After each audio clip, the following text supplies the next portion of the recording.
Welcome back to the channel and welcome back to another edition of the Spurs Chat podcast. And I'm so sorry that we are starting late. There has been a few technical difficulties.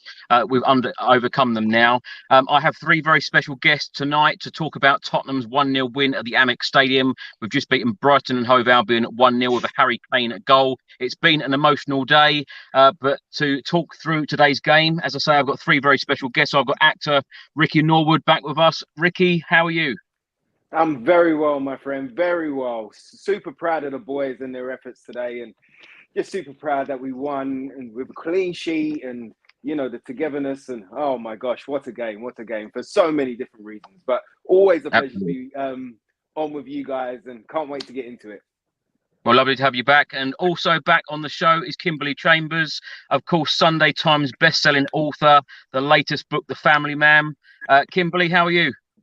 I'm good. I'm better after watching that earlier. As Ricky said, I'm really, really proud of the lads today. And, you know, you could see like the passion on Conte's face. And, you know, I'm just so glad for the club in general. And, you know, it was touching, especially at the end when Loris went around with a shirt and that. But I suppose we'll get to that later. But great result, great performance. We've also got Tim Winstone on the channel for the very first time. Really excited to have Tim on. Of course, solo acoustic. God, I can't even get my words out today. Acoustic artist, entertainer, and Spurs sufferer. Tim, that was on your bio, Spurs sufferer. How are you feeling today? Well, firstly, Chris, I want to say thanks for having me on the show. Big fan of the show. Before I say anything, mate, fair play for completing the marathon, because that is some feat last week. So well done on that. I did a half marathon. I was the guy at the end with the tin foil over the top, getting like helped over the line. So, mate, to do double that is just impressive. So well done on that, and a great cause. Great to be on the show, and also, yeah, what performance. You know, just looking at Conte at the start of the game in tears. If that doesn't get you, then I don't know what will, because that was a really emotional moment. Obviously, great to get a win, back on track after last week. So it's all very good, mate. Well, for anyone watching and listening, Tim is actually going to be singing a lot of Spurs songs at the end of the show, so don't miss it. Tim, tell us a little bit about how this started with all the songs and Spurs song sheets. Yeah, okay. So basically, Spurs song sheets been set up by a couple of guys. November 21, I think it was. I kind of got involved in March this year through my brother, of all people. Someone just put on Twitter, you know, looking for an acoustic artist to get involved and get some newer sort of fan songs out there. So the first song we did was "He's the Reason," aka "She's Electric" by Oasis, which went live, I think, around about March time. It got utterly panned because we were 6 at the time, and yeah, obviously the lyrics are "He's the reason we're playing on Wednesday next season," and people were like, get that off Twitter. It was terrible. And then we reposted it, or Spurs Song Sheets reposted it after the North London derby, and then lo and behold, we go to Norwich. Bentancur sets up two goals, and we get top 4. So it kind of went a bit viral from there. Then we again, I'm not taking all the credit for this. This is Spurs songs written by Spurs fans. So fans write into Spurs Song Sheets. I put the music to them, add a few bits and bobs to make it a bit longer. The video goes out, and then obviously certain songs get taken by the fans, certain songs don't. The next one was the Stop Crying Arteta song, which I'm sure, hopefully everyone's heard. At the moment, it's not quite the one because they're top of the league, but hopefully that won't be the case tomorrow. And then that sort of went viral. I think it's over 500,000 views that's had now on Twitter. So Simply Spurs, and I think it's N17 on Twitter wrote that song, which is an absolute belter. And then since then, we've just added more and more to it. And then obviously recently, lots of requests coming from people on Twitter. So I've just put them together on an album, which is it's a blatant plug. It's a blatant plug.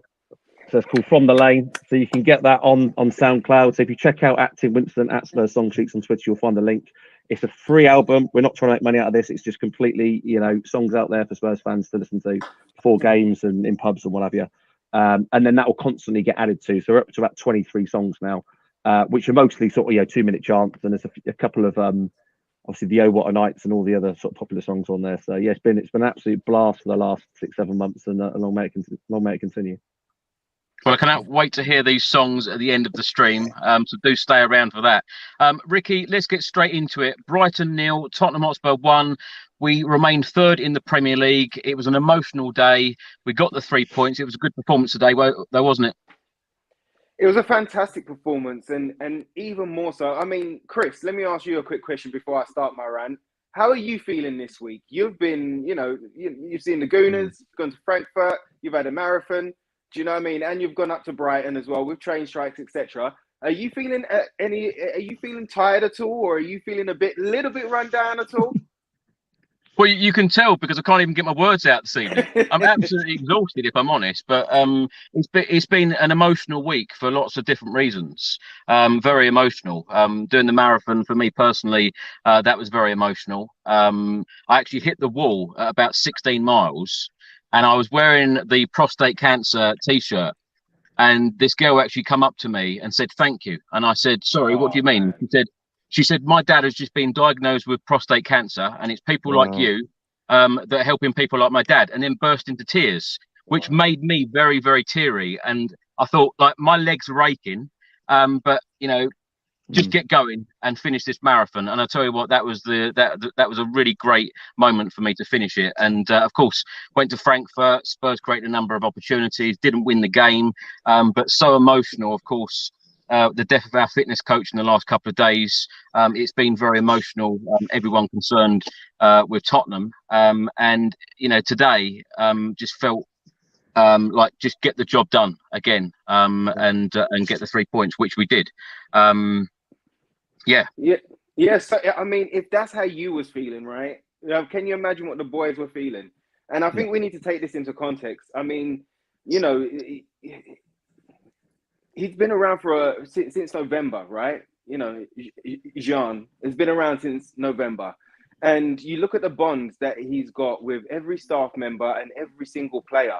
You could see it on their faces. You could see it, like Tim was saying there, on Antonio Conte's face when the crowd was singing today. I mean, the crowd today were fantastic, like absolutely fantastic.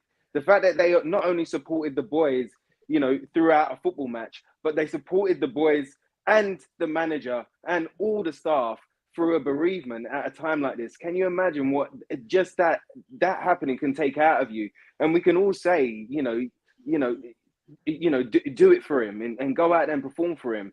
But if you've ever done it, if you've ever had to go out and do your job after a bereavement, you'll know how draining that is just by itself. You know how taxing that can be on your brain. You start your brain will start wandering, and even though you're supposed to be doing something and focusing on your work, your brain will go off into a different place. And you can see how much it meant to every single player today.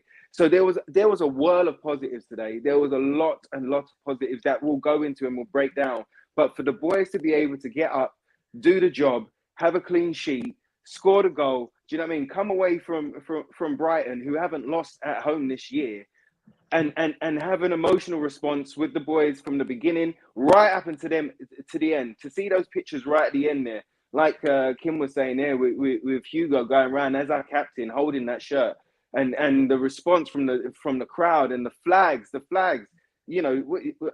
are their names? THFC flags. Fantastic work to get all those Italian flags into the crowd today. And Chris, you was in that crowd during those chants, during that energy. And it was emotional at home. So I can't even imagine what it was like being there today. Yeah, it's, the crowd, the Spurs crowd, when needed, are just absolutely awesome. And today was one of those days. And, there was that real togetherness again. And, getting the win over the line today, it just feels really special. Kim, let's come to you. How are you feeling? What about today? About today's performance and win.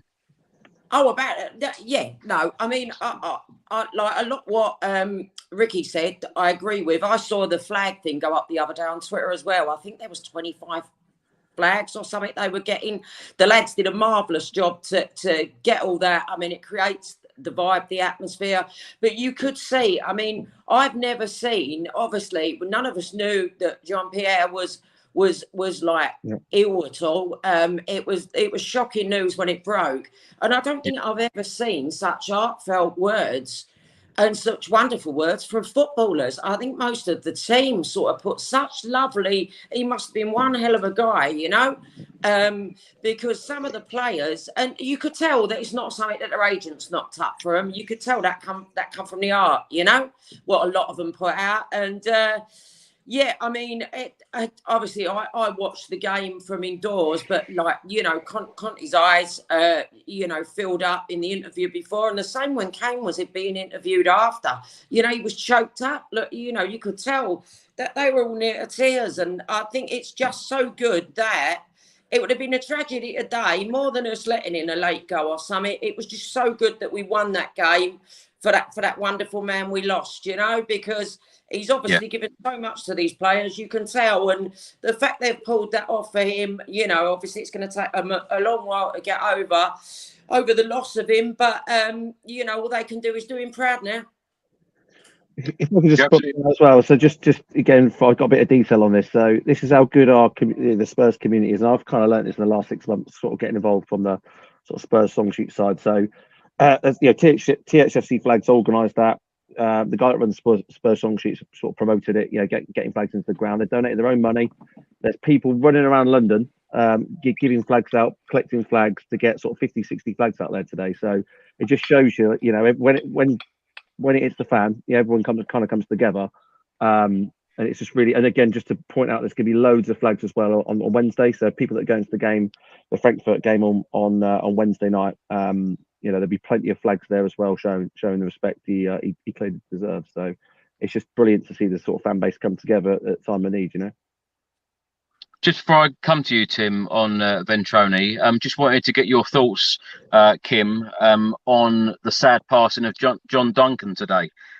You would have seen him play many years ago. Sad news again. Yeah, it's sad news. I only saw that later today. I was out all day. I come home just before the game. Yeah, I do remember John playing. I think he was in the team. Wasn't he in the team that when we got promoted that year, 77, 78? That was the year I really got into Spurs. When it was just before we bought Ozzy and Ricky. I think it was Chris Armstrong, you know, no, Jerry Armstrong, Chris Jones. He was in that same side. So he's one of the early members of the team. Yeah, very sad news. Do we know what happened to him at all, or I haven't seen any details?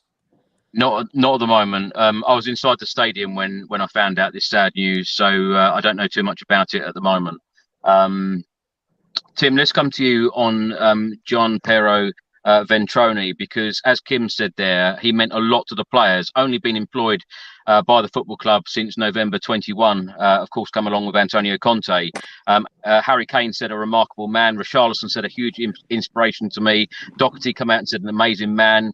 Sessegnon said he was an amazing person. Ryan Mason said he made such an impact on me. Lucas Moura said, I've never worked with anyone who encouraged us and taught us to exceed our limits as much as you did. He meant a lot to this football club. I mean, just saying those quotes. I mean, you look at, he's only been there less than a year, and for players like you said, I'm not saying it wouldn't affect other players, but for all the players to come out and say what they've said, like especially what Harry Kane said, you know, it's affected him. His words and his wisdom will affect him for the rest of his life. You know, that's pretty powerful stuff. And you know, clearly, you know, again, everyone sort of saw the scenes. I know you're out there, Chris, in the pre-season tour when Kane's on the floor, you know, being sick and just being worked to the absolute death. But they kept coming back for more, didn't they? You know, all I keep reading is, you know, Eric Dyer made a quote as well about, you know, just missing the early morning gym sessions, and I can't imagine how hard they were. But it just shows you the respect they have for the guy. I think it might have been Richarlison said about, you know, he always took me to my limits, and then you can imagine the guy sort of saying, well, you have no limits. So he just seems like such a positive guy, and I think the real impressive thing for me is it's one thing someone's got a long-term illness, and I'm not saying it's any worse or any better. Yeah, it's still a terrible situation, but for it to be so sudden, I mean, yeah, he was hugging Son, wasn't he, after the Son hat trick against Leicester? So yeah, that was sort of 2 weeks ago, and for it to be this such a devastating loss so suddenly, and then the players, like Ricky said before, it's just like expecting. You've lost a loved one, you've lost your dad, you're some really close to you, and the next day you're going to work. It's just it's unheard of what they've had to do to sort of, you know, turn that around and put a performance on today, and to win a game away at Brighton, who are in great form, you know, top four at the moment. it's just unbelievable from the guys, really. And I know we'll come on to it. I thought we played pretty solidly and pretty front foot stuff as well, which is really good to see. Tim, let's stay with you. Let's talk about the lineup today. Antonio Conte made 4 changes. The team was as follows: Hugo Lloris, Matt Doherty, Romero, Dyer, Davis, Sessegnon, Bentancur, Højbjerg, Basuma, Son and Kane. The subs today was Forster, Spence, Sanchez, Lenglet, Perisic, Skip, Sarr, Brian Hill and Richarlison. 4 changes for Antonio Conte. Were you surprised today? I think it's been a long time coming, the 3-5-2. I know a lot of the fan base have been crying out for it. The thing is, I mean, it worked. It was great. I just think, the players he's put in there, for me, I mean, Doherty looks really rusty. First half, particularly. I know he improved second half. Scared the ball away. That went down the obviously down the wing in the first half. Simple cut back to Son's a goal, and just seems a bit slow and off the ball. But I guess that's understandable. He's not played much football recently. And Basuma again wasn't massively impressed with Basuma. I know again he's probably really rusty. He hasn't played many games, so I think the formation's right. And people were crying out for those guys to come in. Just whether they did enough. But again, you got to look at the circumstances. Those guys are coming in, haven't played much football. Come off international break. As a team, I just think it was a really solid performance. Is the way I kind of describe it. At no point did I really think we were massively under threat. I know they had a couple of chances here and there. Lloris made some very makeable saves, but I never, apart from that last 15 minutes, I know we said it in the green room before, the last 15 minutes I was just thinking we get picked off, but I thought it was just a really solid performance. It's Sessegnon down the left. It's so frustrating with Sessegnon. It's just this final ball every time. Every time he gets down that wing, I think he's absolutely nailed it, and then this cross comes in. I think, well, where's Perisic? Because I want Perisic's delivery. I kind of want to combine the two. It's just if you had the youth of Sessegnon and the delivery of Perisic, you've got a player and a half there. So, but yeah, I'm glad he made the changes. I'm glad we had to change something because it was just getting a bit stale. Again, against Frankfurt, I thought we played pretty solidly. Again, on another day, we win that 3 or 4-1, potentially 3 or 4-2. It's just getting that final ball, isn't it? I think it's the same thing throughout many games this season. It's that final third where we seem to be lacking a bit. But I'm glad he made the changes at least. Ricky, let's come to you on Tuesday evening. We spoke after the game and we all thought that Perisic would come in at right wing back. Well, of course, Matt Doherty played today. Were you surprised by that decision? Well, I actually said I called the 3-5-2 after that show with Basuma coming in and Spence. I thought that Spence was going to get his first start. Well, I was trying to project it anyway. Wishful thinking, Rick. Wishful thinking. It's exactly what it was. You know they say like what is it called, the law of attraction, right? So I was trying to put it out there to try and make it happen, but it didn't go that way. So yeah, like Tim was saying, it was good to see the 3-5-2.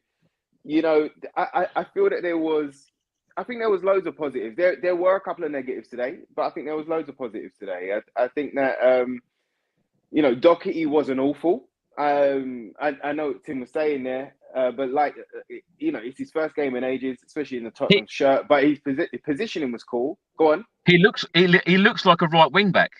He did. He looked very comfortable in that position, and he knew what to do. I felt that even him, apart from the ball that got knocked by him in the 85th minute or something like that, and the guy just sprinted past him. But the majority of the time, he covered well. His body positioning was well defensively, and he looked like he could put in a cross.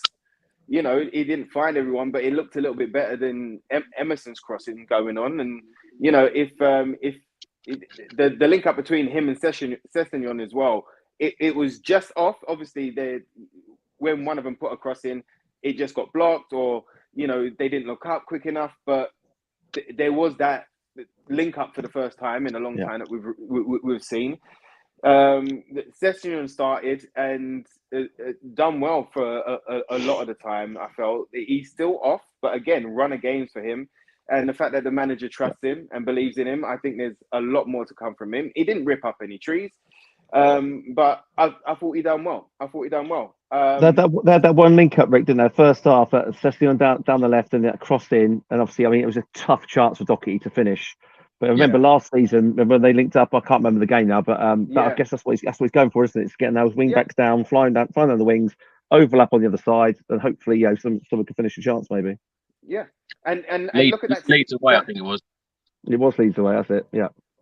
And look at that togetherness again within the team when he made a block in I can't remember in the second half, but Dyer went up to him and grabbed him and shouted in his ear, and they're friends. We know they're friends. We've seen it. Yeah. The Spurs TV and all of the pre-season footage and stuff. But to see that togetherness as well, they had his back. I thought they done all right. I mean, I think a big positive as well was the maturity and the kind of team play that Harry Kane had today, because there was 2 free kicks and he stepped away from them. Let Sonny have them, and I think that's a positive for the future. So there was a lot going on. We did get to rest a couple of players. I do think in the first 30 minutes we was pretty much in control. We started well. We was on the front foot.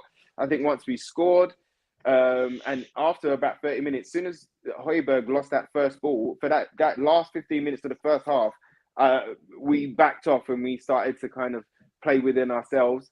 But overall, a good game. The only one negative I would say about it was too much back passing. Definitely use it as an option. But I did think that maybe Lloris had too many touches today. His kicking was better today.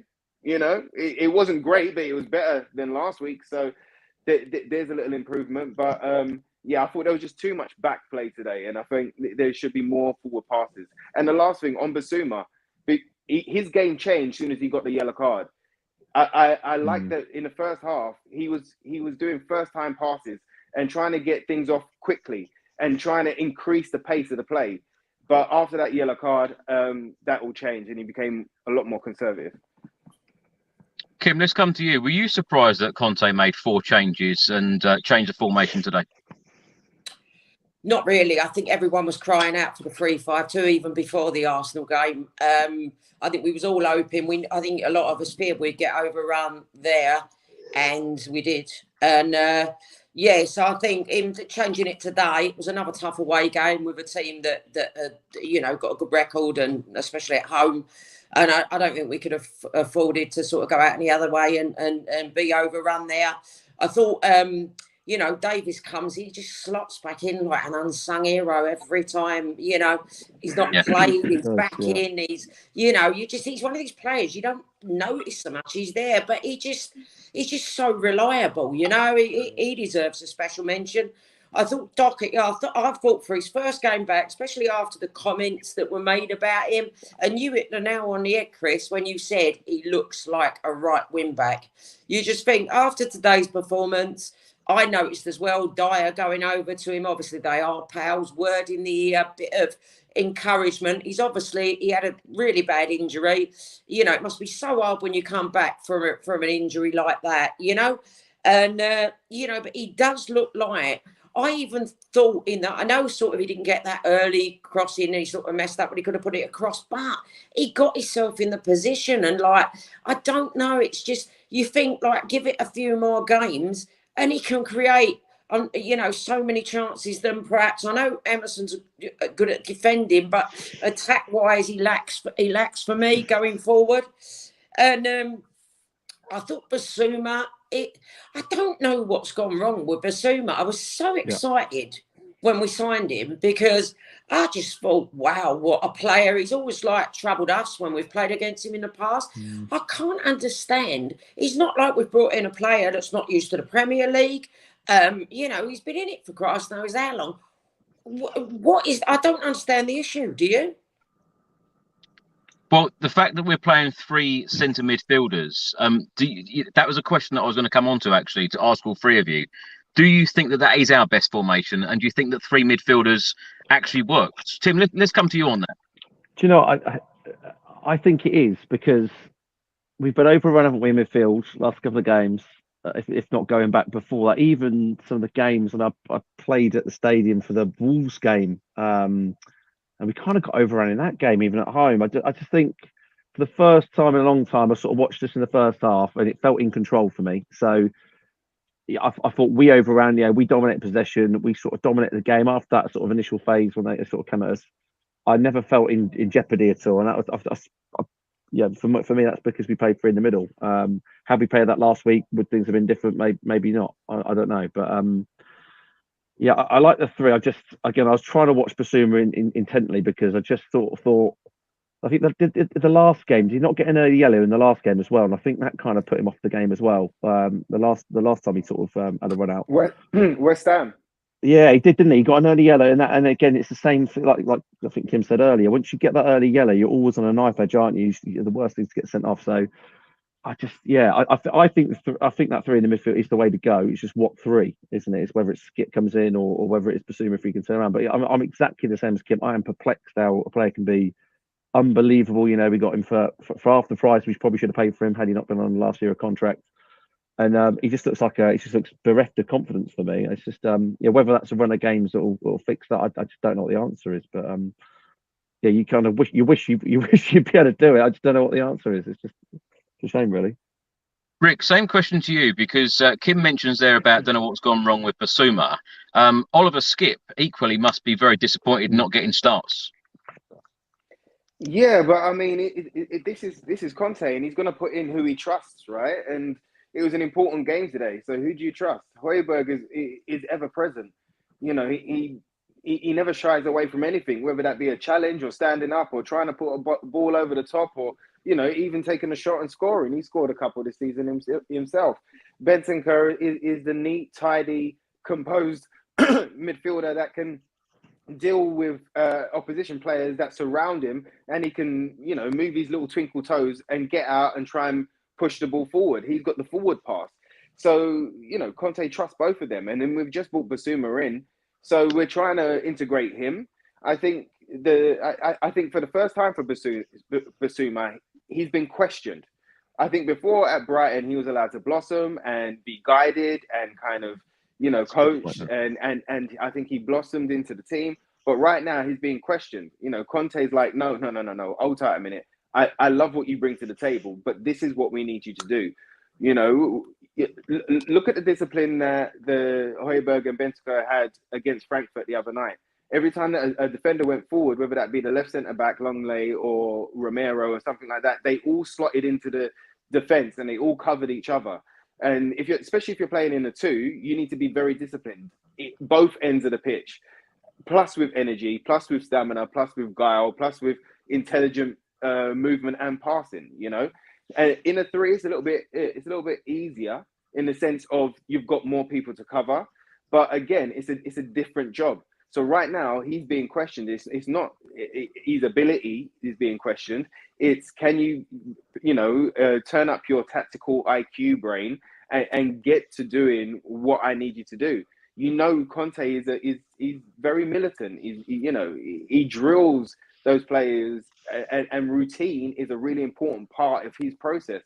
So he's the one. He told us last week about Spence. He's the one that sees him in training, so we have to trust him. But with these amount of games coming in, it's time to bring him in. So if you don't give him any time, we're going to be in dire straits, in the sense that if one of those two midfielders go, and then we've got to rely on a Basuma coming in that's not ready, or a Skippy that's not coming in that's not ready, then we're going to have a little bit of problems. But he brought Skippy on today. We know that he's a big fan of Skippy, and Skip will get his time. I think if we would have gone 2 goals up at least, I think Højbjerg might have got rested, or Bentancur might have got rested, because they've had 3 games this week, you know. So, but it was just because it was on a knife edge and it was 1-0 that we had to keep him what was trusted. So Skippy is a Tottenham boy. He'll keep his head on his shoulders, and he will keep working, and he'll keep being ready for when he's called upon. And I'm sure that he will get his opportunity and he will take it. Kim, we had a fairly decent transfer window, and up until this point, Antonio Conte has not really rotated a lot of the starting 11. Are you surprised by that? Well, yeah. I mean, Basuma is one that I am really surprised by, because as I just said, like, you know, he's given us so much trouble in the past, you know, and there was I think many clubs, when we bought him, I saw every other fan was saying, oh my God, they got him cheap and this, that and the other. And you just think he's going to come straight in somewhere and shine. But I do get what you said, because I think Bentancur and Hallberg had such a good game today. They're reliable. Yeah.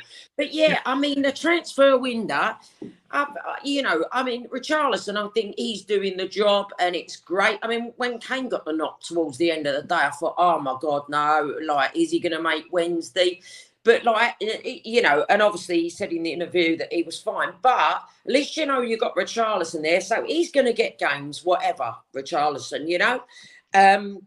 It's I don't know. I am a bit shocked by the transfer window, as in, I mean, you're thinking, like, you think Spence will get a chance here and there, or some more minutes when, like, in a couple of games where we're having a few goals up. I am surprised that more of them haven't really been rotated in that. I mean, whether that changes as the season go on, I don't know. I mean, what do you think? I think that it's going to take time for Jed Spence to get a chance, if I'm completely honest. And I keep saying this. I'm so surprised that we did not sign a right wing back in the window to walk straight into the team. That is one thing that really, really does surprise me. I just want to talk a little bit about Antonio Conte, because this week, I personally cannot believe how much negativity there has been on our manager, our world-class manager, the magician, the conductor, I call him. Tim, let's come to you on this. Can you believe how much negativity there has been about Conte? Yeah, I listened to your sort of 60-second podcast. I completely agree. I think everyone's got short memories, haven't they? I mean, we're a year away from when it was utter disaster, right? So we didn't know where we were going or what we were doing. And the guys come in, and I completely agree. If we don't sign him up as quickly as we can, then who's coming in next that's going to be better? I mean, who's going to be to turn the team around to get top four? I mean, I just never thought we had a chance. I hoped we did, but I just thought we'd come just short. But to overall Arsenal, even to get close to top four, was just an unbelievable achievement. He's had one transfer window. I thought we bought pretty well. It hasn't quite worked as I expected it to. A bit like what Kim said, I thought Basuma would come flying into the team, smashing it out from day one. It hasn't worked, or he can't. The system doesn't fit at the moment. But to give him, he keeps saying the same thing. Give me 2 or 3 transfer windows, and I'll build a team. That's what we're trying to do. I do get it, because I'm watching the games, and I'm like, I want us to go gung ho. And the end of last season, you look at the form. We were ripping teams apart. I went to the home game. I was in the South Stand for the Everton game, and we ripped them apart. It was a great performance. We're scoring goals, free-flowing football. And we steam trained our way to the end of the season, including the North London derby. So I get where we sort of ended on a high, and we've kind of we've got the results, but the performances haven't quite been there. But to be what we now 6-2-1, 6 wins, 2 draws, 1 loss. It's just an unbelievable start. We haven't played amazing teams. We played the North London derby, got 2 draws away against our local rivals. It was tough teams. I mean, if you'd have asked any Spurs fan that before the season, they'd have just bitten your arm off for that. I mean, admittedly, it's annoying that Arsenal are above us still, but I just think I'm surprised, but not massively shocked, because I know the DNA of Spurs is to play free-flowing football, and it's not quite been that way. I just think one of these days we're going to click into it. And I'm a bit like Ricky. I'm more on the half full rather than half empty. I just think one day we're going to click, and Son and Kane. I don't think Son and Kane have clicked anything like they can. Last season before, even under Mourinho, I mean, they were just on fire, weren't they? Son still looks off. He just doesn't look like he's quite there. That run he had first half, he gets caught in 2 minds, doesn't he? Son's amazing when he just goes direct and goes 1 or 2 things. He either passes or he just shoots and scores. He got caught in 2 minds and just got caught with the ball. So I just think if we can get Son back to where he was, get Kane back to where he was, Kane's still scoring goals, but performance-wise, I still think he's got a bit to give. We will rip a team apart at some point, and then the fan base might turn around. I am in your camp now. I'm very, very surprised. It's so negative, because we've won 6 games, drawn 2 and lost 1. It just seems bizarre to me. Yeah, I just think when it does click, and when we do get out of first gear, I think it's going to be very exciting. And I think that if we had 2 decent wing backs in this Tottenham Hotspur team, I think we would create so much more, and it would help. Ricky, the criticism of Antonio Conte, do you think it's fair this week? Because of course it's been really after that Arsenal game, hasn't it? I can understand critiquing I can understand that, and I can understand in the North London derby, you know, bringing the subs on at 70 minutes. It's almost like waving the white flag. I can understand that it's an emotional game. It means a lot to all of us. So our emotions are high, and it hurts a little bit more if we do lose. And so I can understand a kind of a reactive, emotional response. But you know, like Tim was saying there, you've got to think back to where we was before he turned up, and you know, we were rudderless. We had no direction. We had no pattern of play. We had no plan. You know, the boys looked lethargic. They didn't look up for it. They didn't look on it. We could have sold the whole 11. We can see it was so bad that every Spurs fan didn't mind if Harry Kane signed for Man City that summer. You know, before that, we've had we've had Nuno, Mourinho, Mason. You know, we've gone through a really tough time of it after Pochettino, and finally we've found somebody who is world class. You know, is at the top of his game, knows how to manage a game for whatever his reason is his reason, and we need to trust him. We can critique, of course, because he's risen the bar, he's risen the standard, and he's risen the expectation from all of us fans. So when we see it click, when we see him do a steam train, like Tim was saying there at the end of the season, when we see them go through the gears against Southampton at the beginning of this season, when we see him start to click against Leicester, when you see the unity and the togetherness to not only win with a clean sheet, but to go through an emotional bereavement and still do it on top of that today, there's a lot to come from this Tottenham team. We are not a defensive team. We can be defensive. If we are not clicking within the game, then of course everybody gets pushed back. So then the back three becomes a back five, and then the midfield drops, and then the two up front might drop as well. So of course it becomes defensive. But when we do click, when it is clicking, think about those examples, and you can see that this Spurs team is an attacking, front-footed team. You know, it just needs to click. We saw an example of it against Frankfurt. We could have won that game 3-4-0. You know, it was just that final pass. It was just that final little bit. And so with all of that going on, we have also kind of, you know, we've got to a good place in the Champions League. It hasn't been perfect, but we've got the World Cup coming up as well. And the second half of the season is going to be absolutely, totally different for Conte, on top of another transfer window. You know, and who knows what's going to happen during that time. But to criticize him and to call for his head, I mean, you got to be crazy. You've got to be crazy. Yeah. This man is showing passion.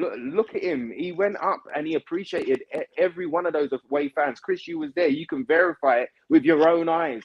He came for the fans. He walked up to you. He pumped his fist. That wasn't just for the win, but that was for everything, for the togetherness, for the support. For the songs, for standing, for giving the boys and him that extra bit of energy to stand up and to care about the game and to get through it and to focus on it, even though all this emotion is swirling around, not only him, but every one of his staff and every one of those boys.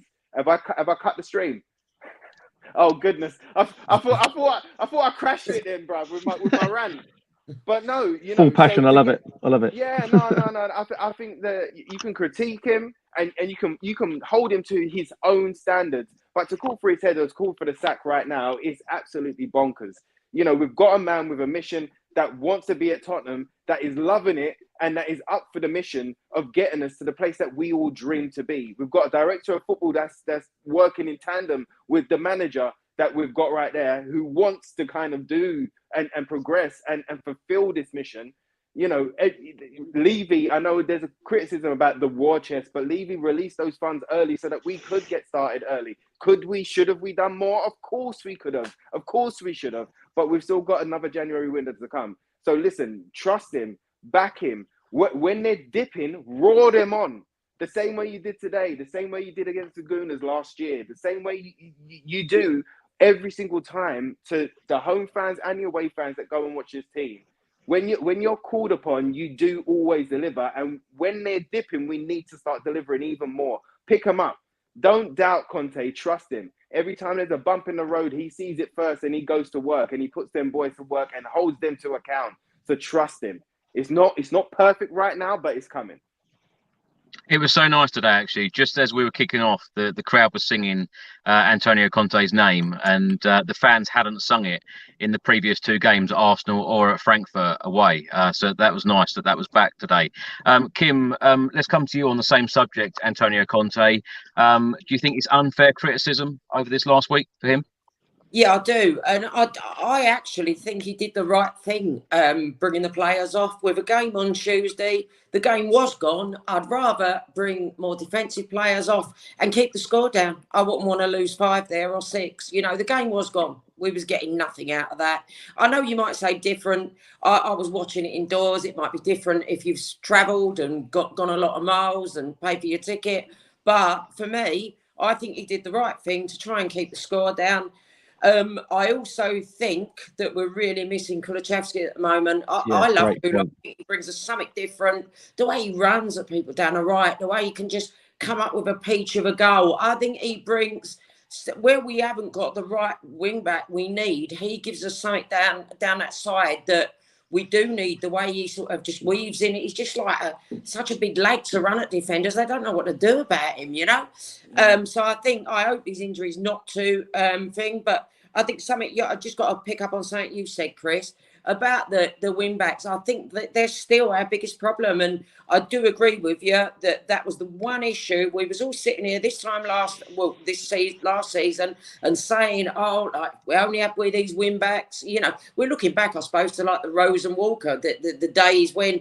But we need something in that position. I can't believe the one thing I can't believe, and I'm not knocking him. I know he's tried hard.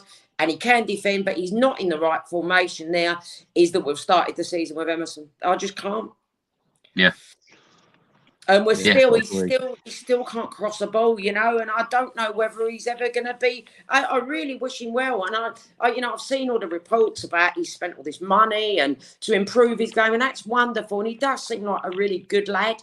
But I don't think he's ever going to be the answer for us. And picking up on like another earlier comment about Sess, he had a good game today overall, but his final ball is dreadful. Final ball, Kim, every time. Yeah, it's the same. I completely like. If you name me one Spurs fan that thinks when Emerson goes down that wing, he's going to get a peach of delivery, it's just not grapping, is it? It's just that. It's so hard because someone tries so hard, and like you said, all that money you spent, you're thinking, you're just willing him. You're willing him to do it, aren't you? You're willing him to do it. I just think he's just not got that. He's not a wing back, is he? He's a right back naturally. So we just got to kind of think, you know, if we're playing this system, like all of us said the same thing. It's so critical, that position. And again, you look at Perisic, he hasn't got the legs, but his delivery, he's counted for so many goals this season already, hasn't it? And you just trust that if he gets down that wing, I think it's going to be a goal, it's going to be a good chance at least. Whereas the others, you assume it's going to be corners. In your opinion, and I'll ask all of you this question. In your opinion, Kim, who are the best wing backs at the club? Oh dear, that is a real tough question. If you were the manager, Kim, and you had to pick the 2 wing backs, who would you go with? Well, listen, no one knows what goes. I think I'd give Spence a chance. I mean, from what I've seen down that side, or perhaps when Kulusevski is fit. If there's, I thought it was a shame when I know nobody's dropped it in this team. They're rotated, but we haven't rotated Kane and we didn't rotate Sonny at the time. I thought he was really unlucky at that point to be rotated, Kulusevski, because I think he can be one of our, most different players in a lot of games. Perhaps try him in there. I don't know. Do you know what I mean? He gives so much down that side. Perhaps try him on the right. I really don't know. Well, and on the left, I really don't. We just haven't got.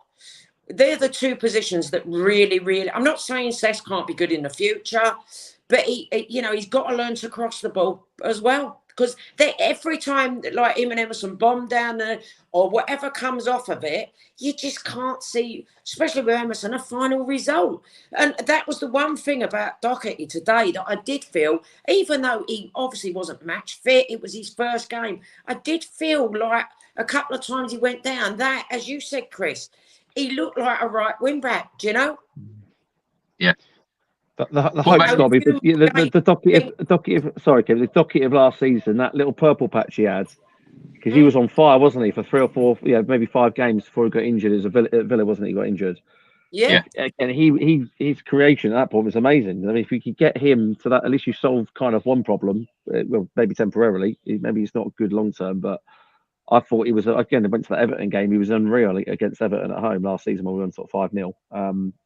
It's just so frustrating because we know the system we're trying to play, and we know we just haven't got the ability on those wings to do what we need it to do. It's frustrating. I mean, Kane must be tearing his hair out half the time, but I don't know what the answer is. You just try and work what we got. Try and Spence on with a 3-5, but try and Spence perhaps. In a game, perhaps that are not.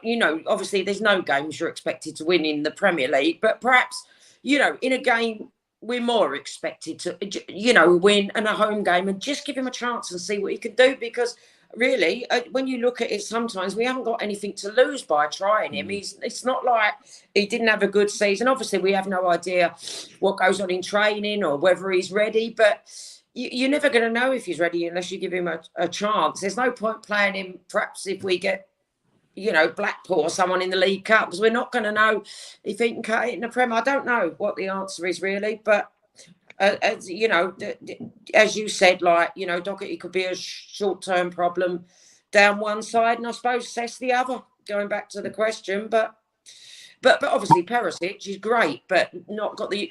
You want him at the important games, don't you? You want him in the Champions League. You want him, But he's, I love his passing. He's got a quality pass. Takes a great corner. He's quality. I'm glad we brought him in, if not to teach the others, whatever. Tim, what 2 names would you go with? The best wing backs. I asked this question because I put this on the last one on Spurs, and when Alistair Gold was there, and he had the same reaction as you guys. It's like no one can really answer it. But I think my half full mind says to me, give Spence a chance, because I think his delivery can't be any worse than Emerson's. And Doherty, obviously, whether he's coming to form or not, I think you just got to give him a chance. Whether that is against Forest in the League Cup, probably, I don't know. I would go Spence and Perisic if you can get the games out of Perisic. But obviously, Perisic this season's been great defending wise. He's been caught a few times, but you just got to accept he's a 33-year-old bloke, isn't he? 33, 34. He's going to get caught, but his delivery, as Kim said, his corners are amazing. His crossing is second to none. He's a class player. So if you have to nail me on it, I'd go Spence and Perisic, and I'd have Spence bombing up and down left, all the time. I just give him a run of games. You just never know. It's just I don't think he will. I think the reality is doesn't fancy him. Probably would need a couple of injuries or something to give him a chance. But I'd go with that. I know this might upset a few people, but I'm going to go with Perisic and Doherty. I just don't think that Conte trusts Spence at the moment, and hopefully he will be a good player for the future. Ricky, before I ask you the same question, Roy Price writes on screen, Ricky is correct. Antonio Conte is far the best coach that we've had for a very long time. We are building and patience is required. Absolutely, Roy. I completely agree. Rick, who are the best 2 wing backs? So the best 2 wing backs for me, I'm going to agree with Tim to say Perisic on the left and Spence on the right. But on a performance within a Spurs shirt, okay? Because we've only seen a minute or 2 of Spence in a Spurs shirt. On the evidence of the performances in a Spurs shirt, Doherty looks more comfortable in that position.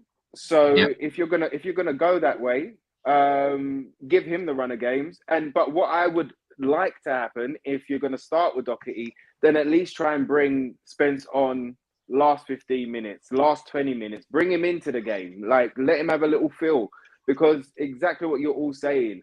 He's exciting. He's gonna want to prove a point. His performances are gonna be high. There are gonna be certain naive mistakes, but he's got to make them to learn the lesson. You can learn those type of lessons in training all day long, but sometimes they don't sink, or it doesn't matter until it really matters. So for his development, for his progression, I would at least bring him on the second halves of games, last 15 minutes, even if it was the last 10 minutes, at least start bleeding him into the team. But on the evidence of what's happening in the Spurs shirt, Perisic and Doherty. That's what you got to think as well. Sorry to interrupt, Chris. You got to think like Doherty has played no minutes, well, hardly at all this season. He's played for Ireland. Didn't have a great game for Ireland. Emerson's been the preferred, wing back. He's come in for one game. To be fair, I don't think he had a great game today, but I agree with some of the comments. You just got to give him a run of games because he got injured at the end of the last season. He's just not had a chance since, has he? I mean, you need a good sort of 3 or 4 games to give someone a chance to see what they're going to do. So if it's me now, I think you just give Doherty a run of games, stick with him. Obviously, we've got the 3 games that Emerson's out for anyway. I've got a question: is whether Emerson's burnt his bridges now, whether you think Conte would still stick with him, because apparently Emerson's not great going forward, but he's always been defensively great. Makes that mistake against Arsenal. It's quite a critical mistake. It's whether Conte still trusts him and sticks with him or not. That's the question I've got. Well, for anyone really, just whether that's I think he does, Tim.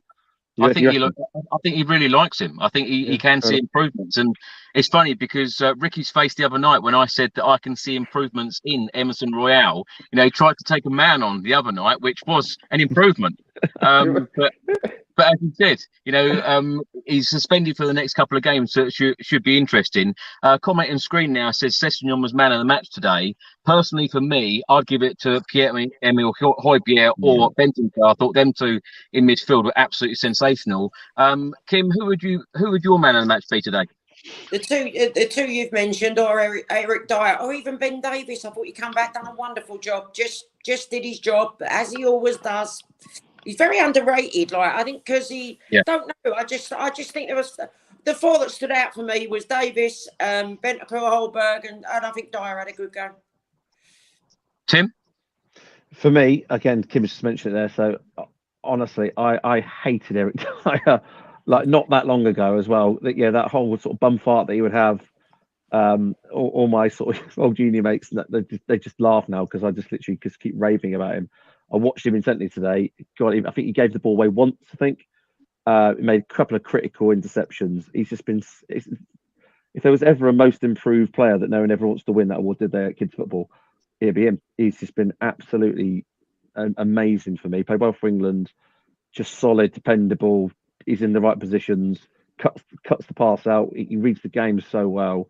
And again, they're doing that whole Dyer ball now. They're trying that long ball. Again, he's got a good ping on him. So for me, I'll give it to Dyer. But yeah, Højbjerg and Benteke have been amazing so far. That although we've been overrunning games, those two in the midfield have been great. But I'll give it to Dyer today. Ricky, what about you? So I agree with both Kim and Tim, but I'll give you a little something different. What about you? Agree with me as well? And you, Chris. Sorry, mate. Sorry, governor. Sorry, bruv. But I've got to give it up to all those players that have played 3 games this week. I think that's a tremendous effort, and as we've said, not only the travelling, not only the effort and the energy that you put into the games, but obviously dealing with the emotions of today as well. To be able to do that is immense, and I'm going to give the man of the match to the team. Because they were together, they were a unit. They looked after each other's backs like Spartans today. So and they got over the line, and they not only done it for them, but they done it for Conte, and they done it for Ventrone. And what a great kind of tribute and way to send tribute by winning the game like that with all of the hurdles. So I'm going to give it to the team, but I agree with every single one of you that have put Højbjerg's name or Benteke's name or the boys' names forward. Now let's go to the match incidents today. Kim, let's start with you. In the 3rd minute, it did make me smile because Harry Kane was standing over a free kick and then he walked away from it, and Heung-min Son took the free kick, which forced the goalkeeper into a good save. Nice to see Heung-min Son on the free kicks. Yeah, it is. I mean, it's been a long time coming.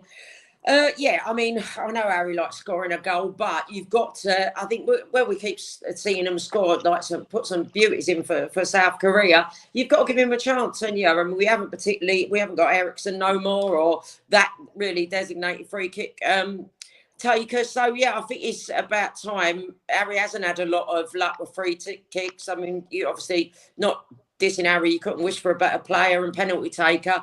But I think let's give Sonny a chance now. And he did. It was that he put it where I expected him to, and good save off the keeper. Yeah, he deserves to have his chance now with free kicks, I think, don't you? Absolutely. Absolutely. Well, in the 11th minute, Brighton had their first shot on target. Very easy for Lloris. A minute later, the incident that you spoke about earlier, Tim, Sessegnon, great cross, Doherty over the bar. You would expect him to do better there, wouldn't you? Yeah, I think Doherty in form last season. You know, that purple patch, the 6 or 7 games that he had, he probably scores that. I mean, it's come to him. It's a half volley, wasn't it? But you sort of expect. I mean, that's Conte ball, isn't it? It's so wingers down wide, Kane's on the middle. They're getting marked up. You've got the overlap on the other side, and you hope it works both ways. So yeah, I expect him to finish it, but hopefully that's a sign of things to come, isn't it? Ricky, I know you've got to go shortly. Last question for you. In the 21st minute, Heung-min Son played a great ball to Rodrigo Bentancur. He shot. It looked like he was going in the bottom corner. Sanchez made a good save. Nice to see Bentancur having a shot or two. Yeah, but that was the advantage of having Basuma in the team.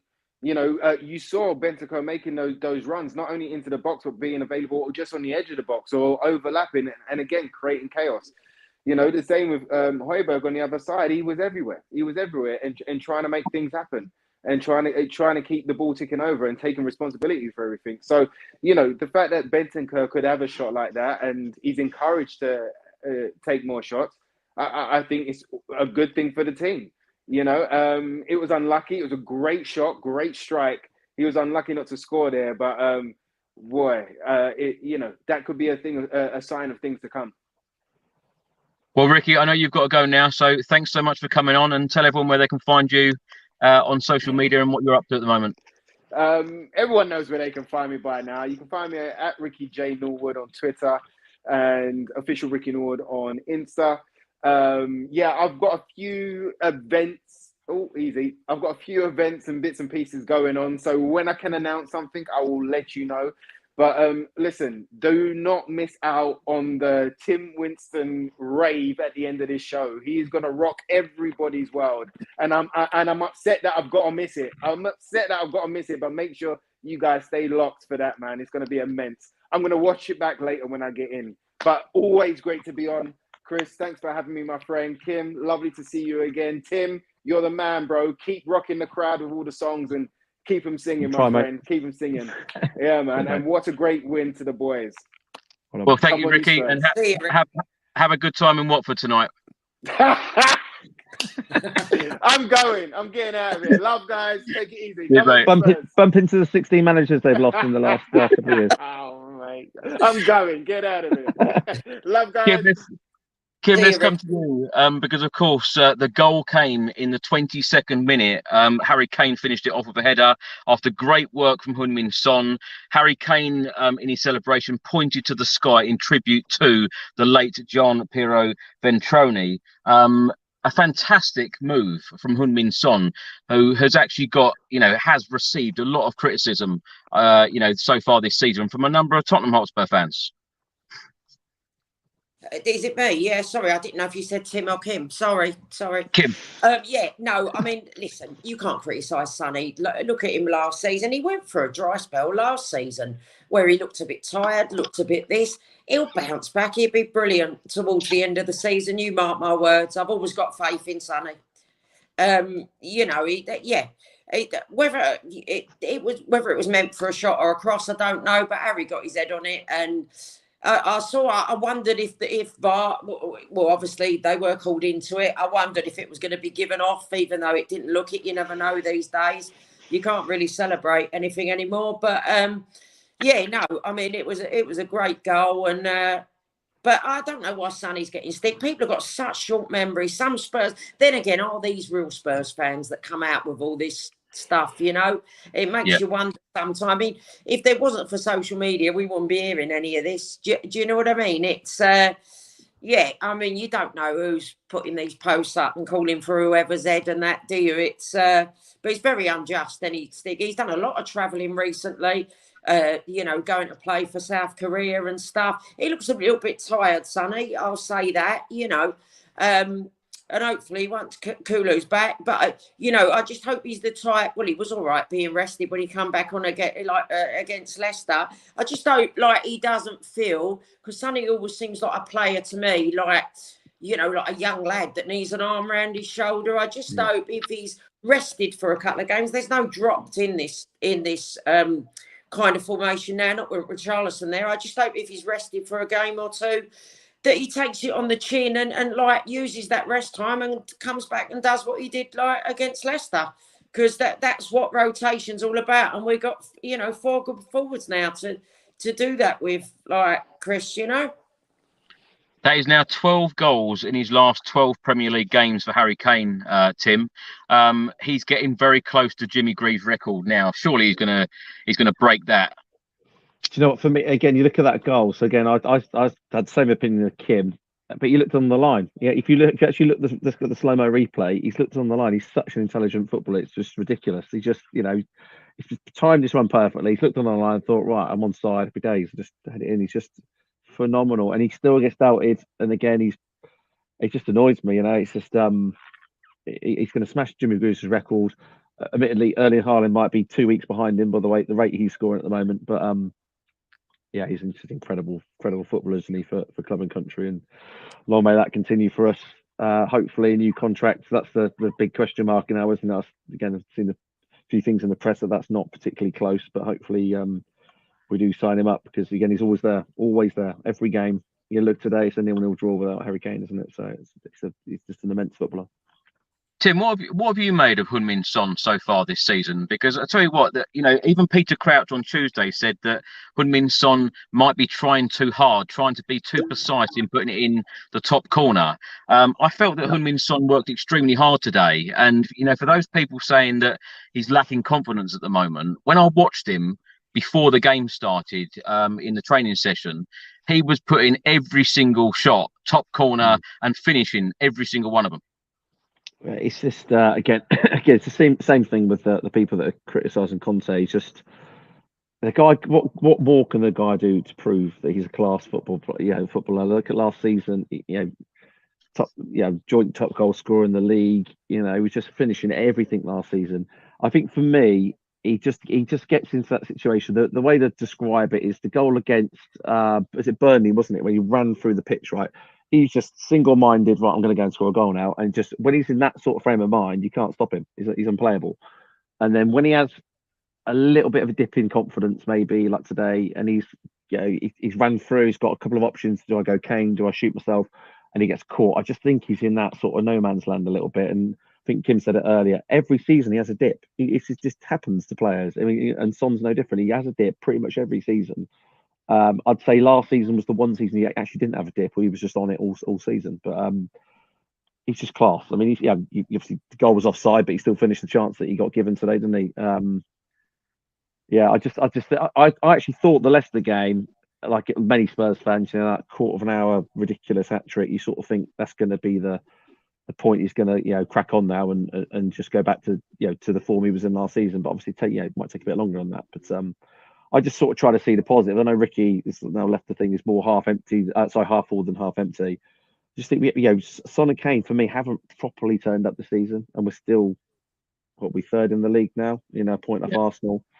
A nice little gap now below us, and our top two that are just ridiculously, you know, a ridiculous pairing between the two of them, Son and Kane, haven't really turned up to the form they can do. So I sort of look at it as what we've got to come rather than where we are at the moment. And yeah, with Kulusevski out today, it's a tough place to go, Brighton. It's just this, you know, I remember, 3 years ago, what turned evidently 3-0. And Hugo got his injury to his shoulder. We just got completely outplayed that day. So to sort of turn up today, they can pretty much boss the game. And apparently we're not playing well. It's just, I don't know. It's frustrating, isn't it? But yeah, for me, I just think it just needs a couple of games, gets a couple of goals, and the old Son will come back, and maybe hopefully it'll be with this Wednesday, because I know he likes his Champions League night. So with a bit of luck, it'll be this Wednesday. Kim, was there any point in today's game where you were worried about Spurs perhaps conceding a goal? Because, you know, let's be honest and frank about it. Brighton did have a number of opportunities in that game. And that second goal was absolutely vital to kill the game off. And Antonio Conte even said midweek, we finished the game 0-0 away at Frankfurt, but he even mentioned the word clinical. We've got to be clinical. Were you worried in the game that it was only 1-0? Yeah, I had a pal here. I watched it with a pal, and yeah, I was. I think when it was at the Sonny March shot where he turned, and I really thought that was in the second half. Like it was a great shot and a great turn, and it weren't that wide. That was curling, that I thought that was in. But yeah, I was really worried, especially that I had to pause the last 5 minutes and do my normal not right thing where I go through watching it like in little pauses and screaming every time the ball goes. I just really wanted it today for Jean-Pierre, and for Conte. They must have had a terrible week. I mean, what did they know on Tuesday against Frankfurt? We don't know. I mean, we never heard anything until Thursday, but I do think the one positive today, I was worried. Obviously, when it's one goal, you're always going to worry that they're going to equalise. We did need the cushion of the second. But I think the one positive thing for me, out the last two games, I've enjoyed watching us again. Because I think we've been a bit bland to watch this season. I think the last two games, we've come out on the front foot, we've created chances, and I've enjoyed, from a supporter's point of view, the Frankfurt game, we should have won. Another day, we could have, had 3-4 goals. And today, I know we didn't have that many chances. And really, when you look at it, Lloris didn't have that many saves to make, Not really. So, yeah, I think, but they had a new manager as well. They're going to want to do well.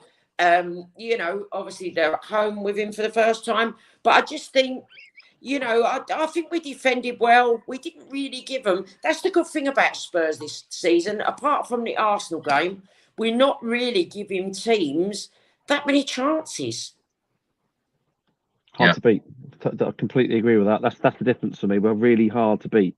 So even again, the Wolves game at home, they dominated possession, but again, a couple of chances here and there. Obviously, the chance first half today, I think it was Solly March, literally could have got in the bottom corner easily. But we're pretty solid. I completely agree with what Kim said. The last two games, the Frankfurt game, it was quite an entertaining. It wasn't a 0-0. It was quite an entertaining game. On another day, we win it 4-1. But I felt they really went for it. And again, same sort of thing today. I think we sort of dominated the game. It's been a while since I've sort of watched us and thinking we're dominating the game. Obviously, everyone else patches in games for Brighton. Second half really came out and had a go. But then it took sort of 5-10 minutes. Then we settled down again, started getting our passing game going with that, with the overlap with the three in the midfield. Made a big difference. So it was good to watch the last two games. And hopefully, we Frankfurt at home, Everton at home. You would hope, wouldn't you, in the next couple of games we can then sort of build on something from here. Absolutely. Well, in the 62nd minute, Harry Kane went very close with a shot just wide. 6 minutes later, in the 68th minute, it's an incident where you spoke about earlier, Tim, and I think you did as well, Kim. Sessegnon, so much time on the ball, he actually looked up, tried to pick out a Spurs player. There were, a number of Spurs players in the box. And then he hit the ball too hard and it went out for a goal kick. That was so frustrating. Kim, we talk about the wing backs. We spoke about the wing backs. Sessegnon and Royale. Do you think Antonio Conte can continue to work with these players to improve them and they will become superstars? Yes or no? No, especially in the formation he plays. Royale, no, I don't think the cross into it. Cess, I honestly, I mean, they're both young players. No, the answer's no, really, no. Tim, what do you think? I don't know. We've learned about it. Not a chance for me. I mean, again, my comparisons was Perisic. Well, World Cup winner, World Cup finalist. Sorry, Champions League winner. I trust it. Again, he doesn't get it right every time, but you sort of think when he's down that wing, he's going to put a dangerous cross in. And with Cess, I kind of like I'm hopeful, but it never happens. So not for me. But I guess you're asking Emerson to play a right wing back role, and he's a right back, isn't he? So it's a tough one. It's a tough one. Give Spence a chance. I keep saying the same thing. give him a chance. Tim, let's stay with you, because in the 75th minute, Heung-min Son, it looked like to us away fans in the stadium that Son had made it 2-0. A typical Heung-min Son finish. It looked like a fantastic goal. Did you know, sitting at home watching the game, did you know straight away that he was offside? Only by looking at the other players. You sort of kind of, with VAR now, you kind of, I know obviously they play the advantage, don't they? So you're looking at it thinking, is that offside? I'm not sure. I actually thought that about the Kane goal in the first half. Luckily, it wasn't. So I kind of had a feeling, but obviously you didn't know that. It's just a typical Sonny goal. I mean, you had those two against, I was at the home game last year, Leicester, and then it was the carbon copy goal, wasn't it, this season, the Leicester for the last season at home. Again, exactly the same sort of finish. So it was a bit of a shame, but I did think it'd be offside, and again, it was pretty clear from the replay. But again, he's got to go through and score the chance, doesn't he, to make it, make that decision for them to make. So it's pleased to see him put it in the net at least. Well, these are the match stats. Brighton had 59% possession to Tottenham's 41. They had 14 shots to Tottenham's 8. Shots on target, Brighton 4, Spurs 3. Corners, 6 to Brighton, 2 to Spurs. And fouls, 9 Brighton, 14 Tottenham. And the Premier League table, Spurs remain third. We've played 9. We're now at the quarter stage of the Premier League season. Played 9, won 6, drawn 2, lost 1. Goal difference of +10. We have 20 points, just 3 points away from first place, Manchester City.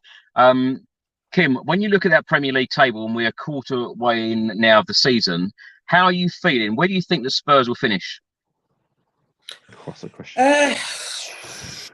Listen, it's such a weird season with the World Cup. I mean, you're going to enjoy watching the World Cup in one respect, and then you're going to be literally like blanking your eyes off because you don't want your players getting injured, Obviously, some clubs have got more players playing in it than others.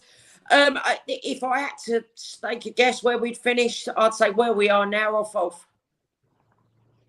Yeah, Tim, what do you reckon? Yeah, I'm with Kim. It's such a weird season. I don't know. Obviously, Chelsea seems to be maybe turning things around a little bit. Will Liverpool turn it around? God, hope they do tomorrow. I think Scott. I think we'll finish third. I think Man City win the league. I think are unstoppable with Haaland. Unstoppable. I don't know. Third or second, I'll be hopeful for. I just hope Arsenal below us, whether it's fifth or fourth. I just don't want them to finish above us. I just pray they don't, because half our songs are ruined if they do. But no, it's I think we're solid enough in these, particularly today. Again, you take out the circumstances of the game. You take out what's happened. That's a great win for such a hard place to go away from home. We've got a great record there. Fourth in the league. New manager bounce. Kim said it before. New manager, first home game. Had a great performance against Liverpool. Probably should have won that game. So that's a solid Conte. That's a Conte win for me today. That's a game potentially we're losing or drawing in previous seasons. So I think third or second. But if you had to nail me, I'd say third. I think, Tim, do you want to? I just think the mad thing is, there's not really one game this season where I can say, wow, we absolutely quite like the pitch with them. Yeah. And look where we are with 3 points off the top. That is Conte, Yeah. Unbelievable, really. And as you said, Chris, if we do it a bit of form and then forwards gel and whatnot, and we perhaps do bring, I don't think I think Perisic should be fine for this season, and we're all right, like rotating that side. If we can get that right wing back in for January, what with a 2-month break, you might, if we can get the right player in that position, listen, obviously, like with Haaland, but that might be a good thing this season with Haaland, because it might stop the Gooners winning the league. That's exactly it, kid. God sends us strange things, even in the shape of Haaland. But I think there's so much more to come. Talking about the songs, Tim. Does every single Spurs player now have a song? Not quite, no. So there was a thing on Twitter earlier. So we got one from Matt Doherty, which is Yeah, so I played it live. Haven't actually recorded that one. So that one's missing off the album. So we'll add that one in for Paddy. I think it's online on the chat now. So that will get added in. We got one for Tanganga that hasn't gone out yet. I hope I'll play tonight, which is to rock the Casbah, which is utter belter. So I don't know who's written that one, but that's a class track. One I'm going to put it on the chat earlier. Someone's got to write a great song for Harry Kane, because Harry Kane has the Harry Kane song, which is great. Don't get me wrong, it's great.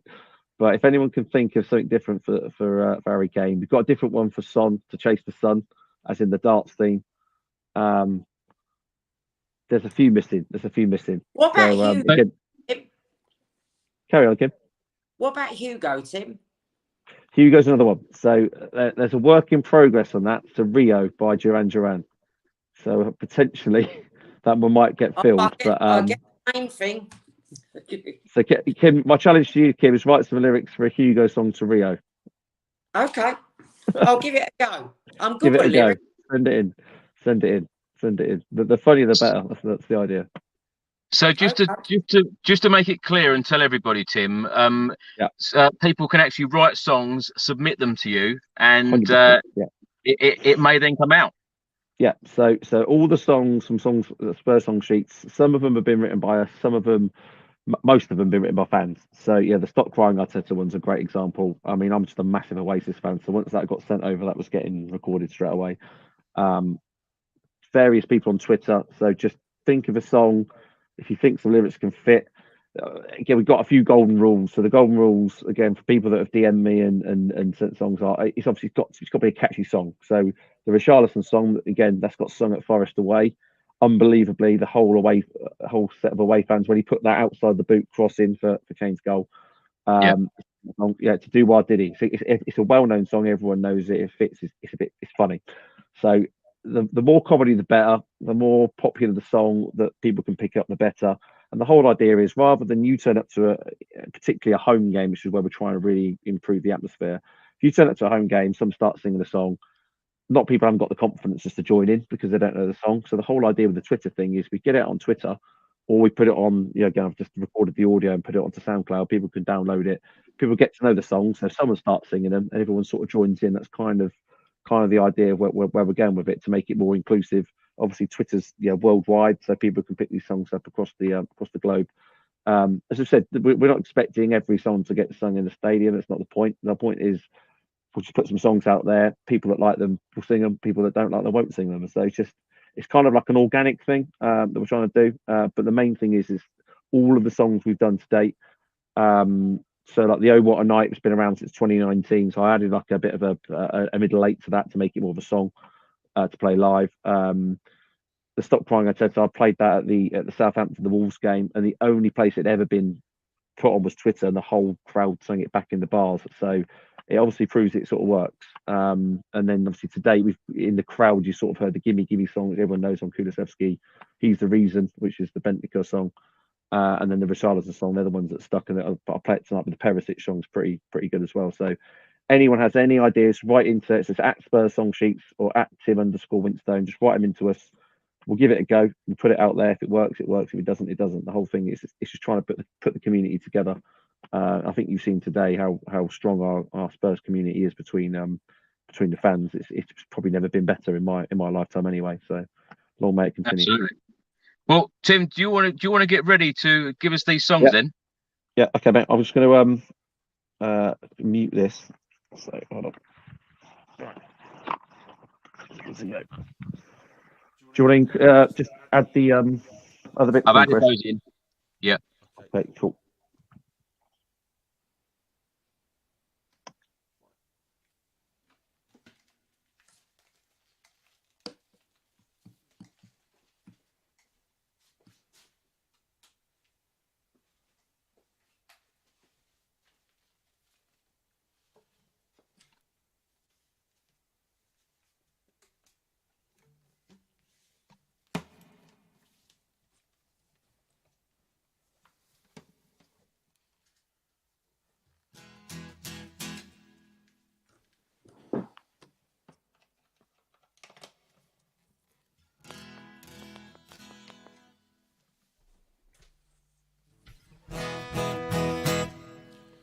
So with a bit of...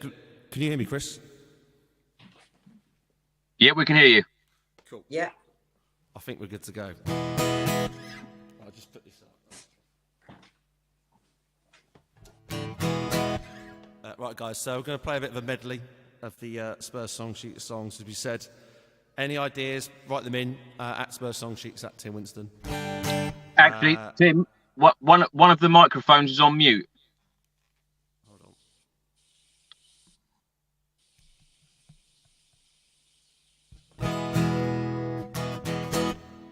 Can you hear the music? Yeah. That's fine. The other one should be on mute. It's fine. Okay, so the first song's about our lovely midfielder, Rodrigo Bentancur.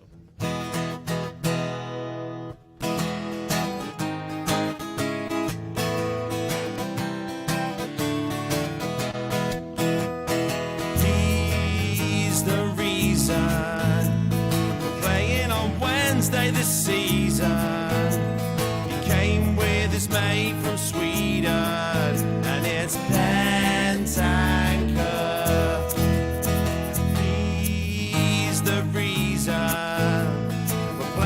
Tuesday this season, he came with his mate from Sweden, and it's Bentancur. He's the reason we're playing on Wednesday this season. He came with his mate from Sweden, and it's Bentancur.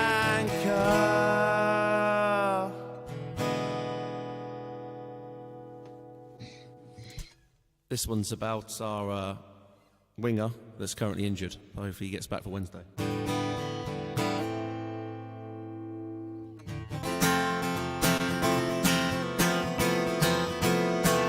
And there's no soul out there. No one can hear my prayer.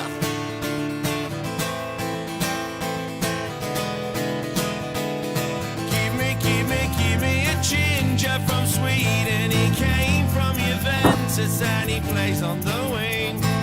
Give me a ginger from Sweden. Number 21, his name is Kulusevski.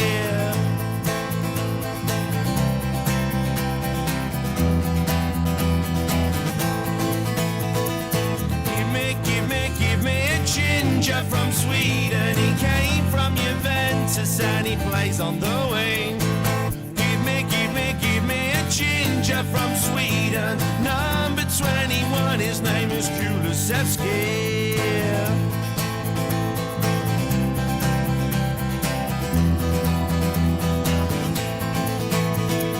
Give me a ginger from Sweden. He came from Juventus and he plays on the wing. Give me a ginger from Sweden. Number 21, his name is Kulusevski.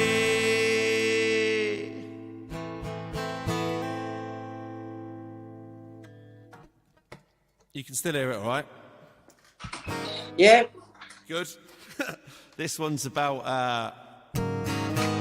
our lovely left wing back.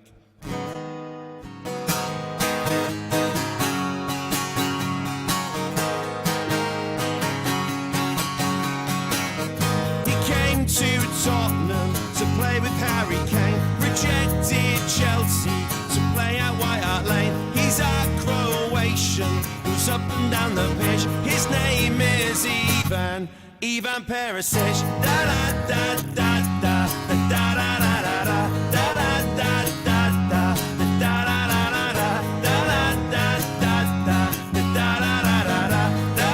da da da.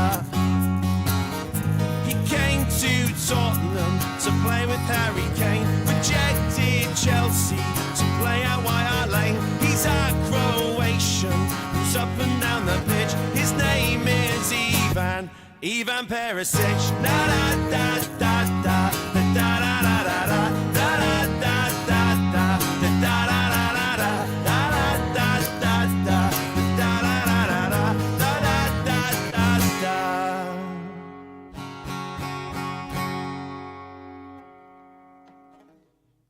da and the Rolls Royce of a defender.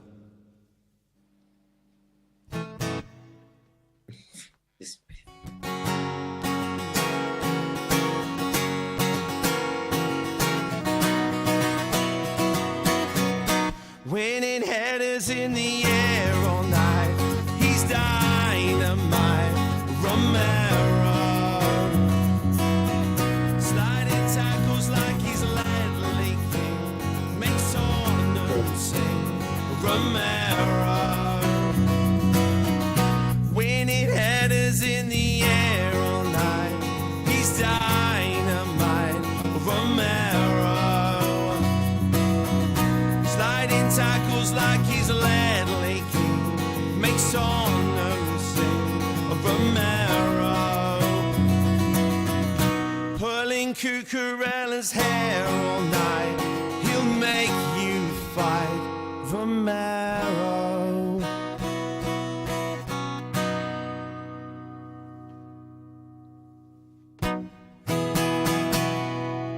And also our Brazilian number 9.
And then a song about how last season finished.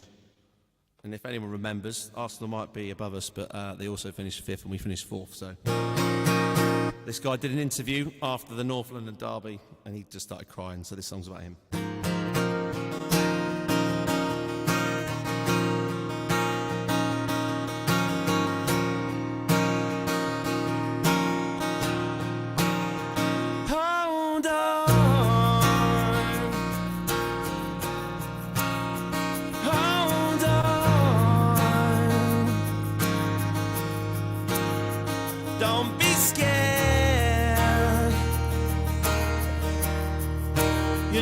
Change what's been and gone.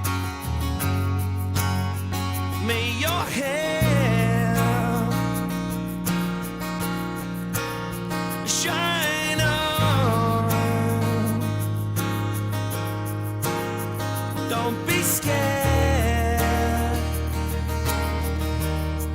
Your Thursday nights will keep you warm. 'Cause Champions League has faded away. Just try not to worry. You play on Thursday. You fake COVID tests. So we thrashed you in May. And stop crying, Arteta.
Couple more.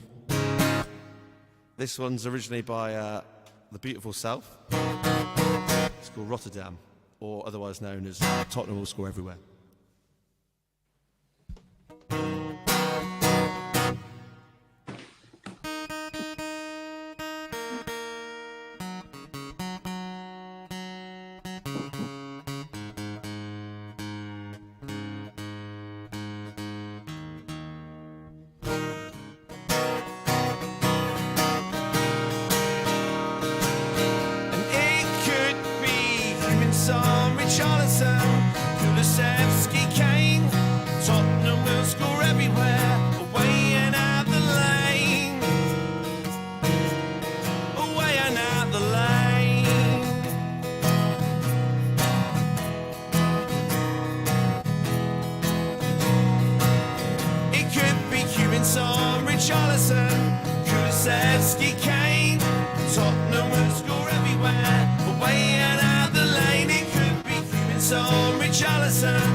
This is the new one. This is about, he's not playing at the moment, it's about Japhet Tanganga.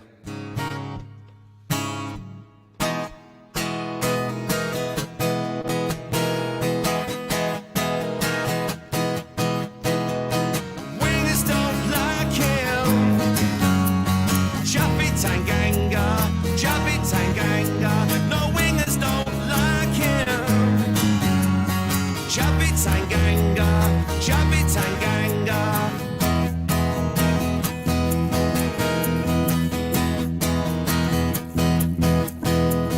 Wingers don't like him. Japhet Tanganga, Japhet Tanganga.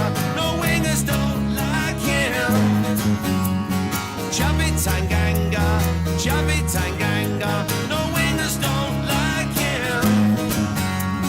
Japhet Tanganga, Japhet Tanganga. No wingers don't like him. Japhet Tanganga, Japhet Tanganga. And the last one before I leave you all in peace. So this is for our old fitness coach who unfortunately died this week.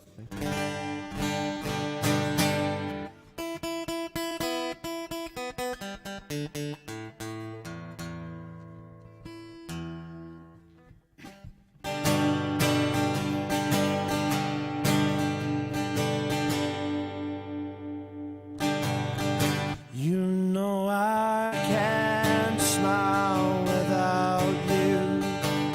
I can't smile without you. And I can't laugh and I can't sing. And I find it hard to do anything.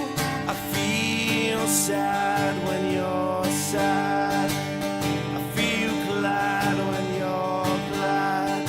If you only knew what I'm going through, I just can't smile without you.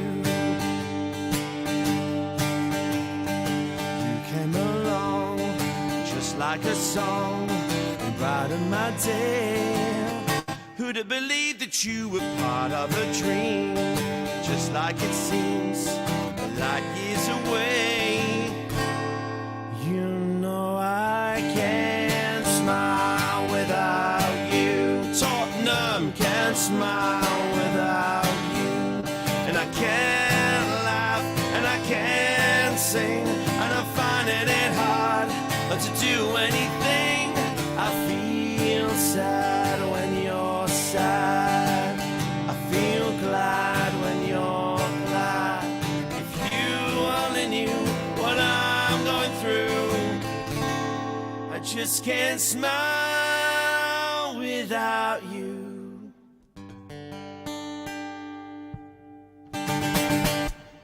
Thank you very much for listening.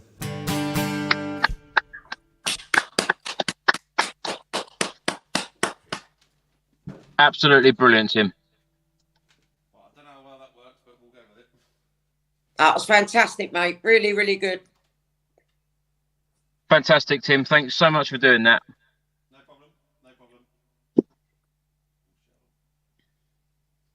We Can you hear me now?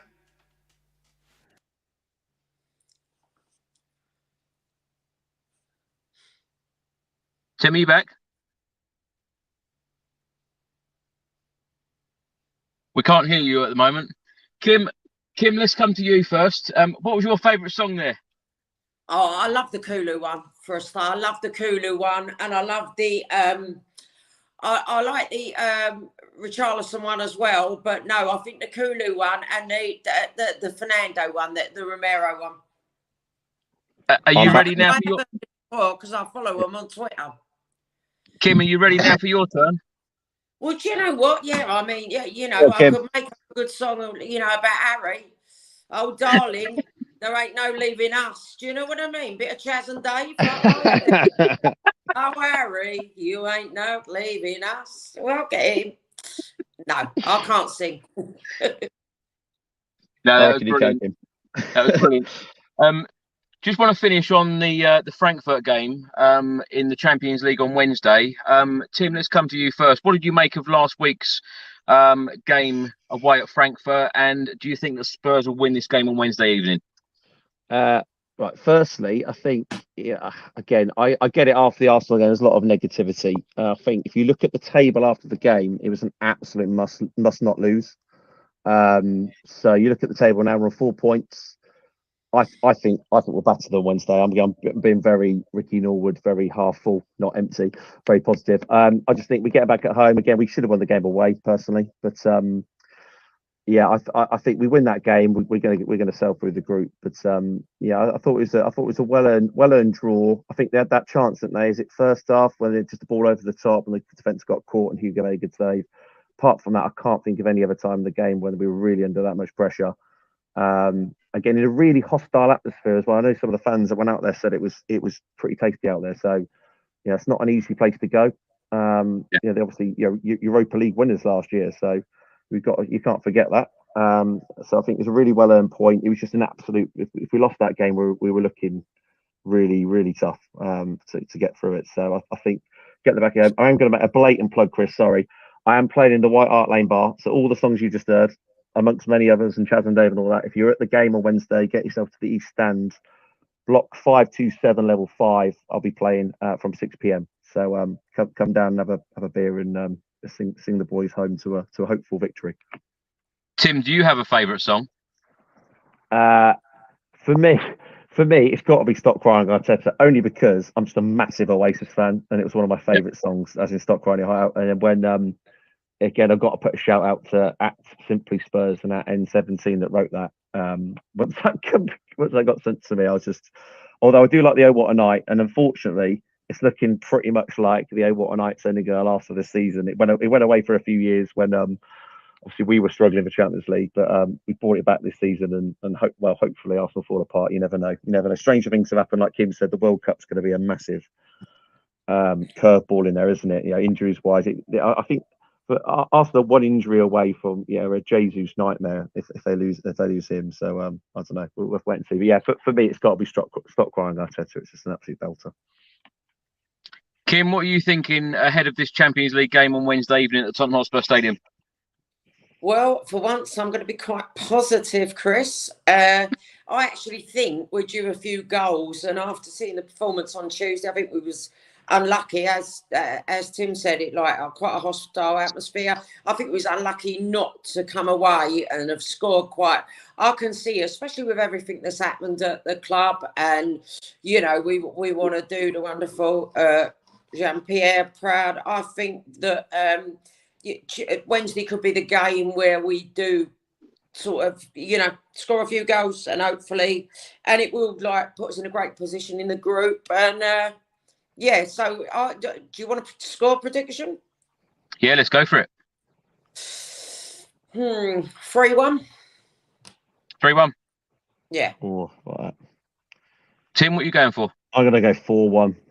I'm going to go really optimistic 4-1. I think we're going to turn, especially with, like I said to you before, so the THFC flags Spurs Song Sheets, the guy that runs that site, we're organising loads of flags for the home game. I think it's going to be, if it was emotional today, I think it'll be even more emotional on Wednesday, with it being our first home game since the loss. So yeah, I think the boys will turn up 4-1 for me. I'm going to go for 2-0. And Kim, I've got to pick you up on your comment about you being positive. I think the last couple of times you've been on this channel, you've been very positive. Well, I have me ups and downs. It's a good job you never interviewed me after the Arsenal game, Chris, because I'm a bit Jekyll and Hyde. I'm a typical Gemini. I am a Gemini, and I'm like the twins. We've got like evil Kim, and then we've got like Kim loves Spurs. You know, I swing I go in between. I'm a typical Gemini as a person. So it is the twins with me. And 1 minute I love Spurs, the next minute, like, I loathe them. Like, it depends. Yeah, I wouldn't have been good to interview after the Arsenal game. No. I think we all felt the same, to be honest. Kim, thanks so much for coming on this evening, and tell everyone where they can find you on social media. Have you got a new book coming out soon? I've got 2 coming out, I think, next year. I'm currently writing the sequel to The Family Man. I took some time out, but I'm coming back with a bang. I think my publishers are doing a little campaign that I'm coming back with a bang next year. So, yeah, I'm hopefully having 2 books coming out next year, one in the spring, one in the autumn.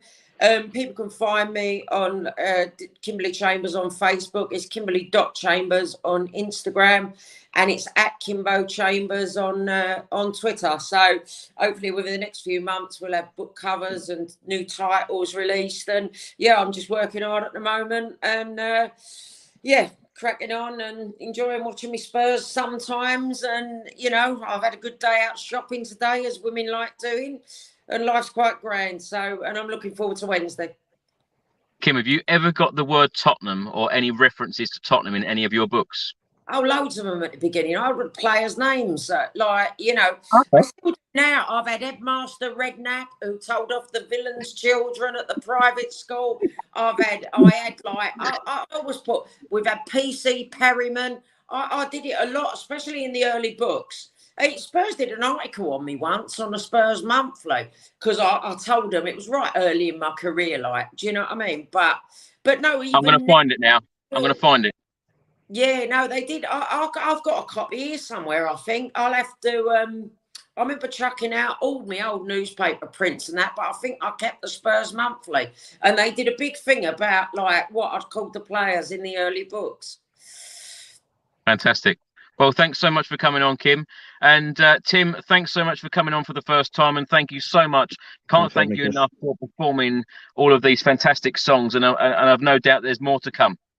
Hopefully so. Well, the fans will decide. So hopefully so, Chris. Thanks for having me, mate. It's really been great. Obviously, good to meet you, Kim and Ricky before. And thanks for a lovely little win. Now we can sit back and watch Liverpool smash Arsenal, hopefully. So just to remind everyone, Tim, you'll be at the Tottenham Hotspur Stadium on Wednesday. Any other dates booked?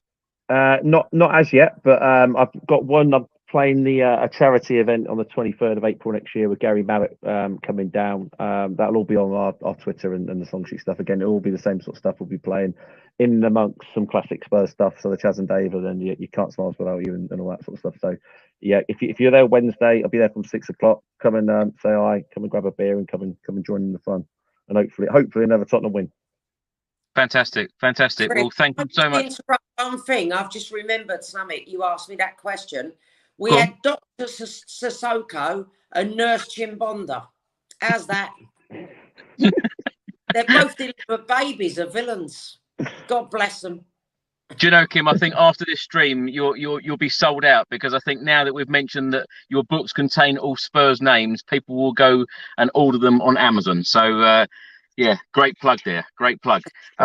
Tim, Kim and Ricky, I know he had to go early, but thank you so much for joining us this evening. And thank you to everybody who has listened and contributed to the stream this evening. It's been an absolute pleasure. And of course, Tottenham Hotspur have got another 3 points. We're sat in third, 3 points away from champions Manchester City in the Premier League table. And hopefully it will be a fantastic Champions League night at the Tottenham Hotspur Stadium on Wednesday. Until the next one, come on you Spurs. Come on you Spurs. Cheers, guys.